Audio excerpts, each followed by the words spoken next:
మేషరాశి వారికి విద్యార్థులకు చాలా అనుకూలంగా కనపడుతోంది. కాకపోతే ఈ వారం ఆరోగ్యం పట్ల మాత్రం అందరూ శ్రద్ధ పెట్టాలి. విందు వినోదాల్లో చక్కగా పాల్గొంటారు. ఎప్పటి నుంచో ఎదురు చూస్తున్నటువంటి చక్కని అవకాశాలు అయితే మీకు రాబోతున్నాయి. అలాగే క్రయ విక్రయాల్లో చక్కని లాభాలు కనపడుతున్నాయి కాబట్టి గృహాలు కానీ, ఇళ్ల స్థలాలు కానీ, పొలాలు కానీ, వాహనాలు కానీ కొనుగోలు చేయొచ్చు. బంగారం కానీ, విలువైన వస్తువులు కానీ కొనుగోలు చేయొచ్చు. అయితే ఆహార నియమాలు పాటించడం, సమయానికి భోజనం చేయడం మాత్రం మంచిది. ఎందుకంటే గ్యాస్ట్రిక్ ట్రబుల్స్ లాంటి వచ్చే అవకాశాలు ఉన్నాయి, జాగ్రత్త. అప్పులు చాలా శాతం తీరుస్తారు. ఆర్థికంగా చక్కగా సంపాదన పెరుగుతుంది. ప్రతి విషయాన్ని కూడా కొత్తగా ఆలోచిస్తారు. ఎప్పటి నుంచో నెరవేరని కోరికలన్నీ నెరవేరుతాయి. అలాగే కుటుంబంలో ఐకమత్యత పెరుగుతుంది. అలాగే ఆభరణ యోగ్యత కనపడుతుంది. వివాహాది శుభకార్యాలు జరుగుతాయి లేదా కుదురు అవకాశాలు బాగా కనపడుతున్నాయి. శ్రమకు తగ్గ ఫలితమైతే ఈ వారం బాగా కనపడుతోంది. ఏ ప్రయత్నం చేసినా సరే తొందరగా ఫలిస్తుంది.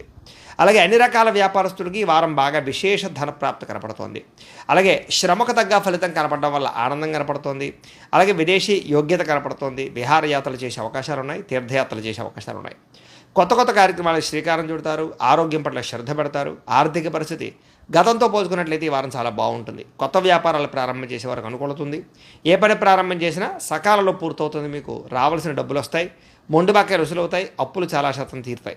స్నేహితుల ద్వారా అనుకున్న పనులను కూడా మీరు దిగ్విజయంగా పూర్తి చేసే అవకాశాలు ఉన్నాయి. కాబట్టి ఈ వారం అనుకూలంగానే కనపడుతోంది. కాబట్టి కాలాన్ని సద్వినియోగపరచుకోవాల్సిందిగా తెలియజేస్తూ ఇక వృషభ రాశి వారికి సంబంధించినటువంటి ఫలితాలు.